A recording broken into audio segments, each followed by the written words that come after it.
Dans cette capsule, nous allons voir comment mesurer une intensité de courant à l'aide d'un ampèremètre. Commençons par quelques rappels.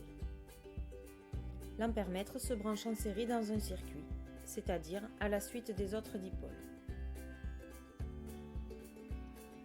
Pour utiliser le multimètre en ampèremètre, on utilisera la partie rose de l'appareil. Ceci sont les bornes de l'appareil, là où nous allons brancher les fils. Ceci est le curseur permettant de choisir le calibre. Le calibre correspond à l'intensité maximale que l'on peut mesurer. Si le calibre est 200 mA, on peut au maximum mesurer une intensité de 200 mA.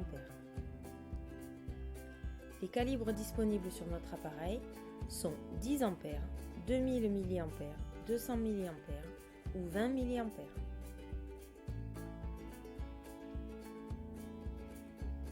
Si on n'a aucune idée de l'intensité que l'on va mesurer, il faut choisir le plus grand calibre, soit 10 A.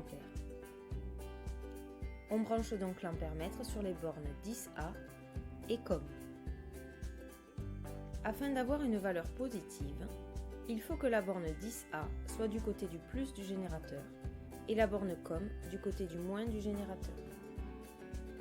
Pour s'en rappeler, la borne COM est noire, tout comme la borne moins du générateur. Pour avoir une mesure plus précise, on peut adapter le calibre. Pour cela, il faut convertir notre première mesure en milliampères.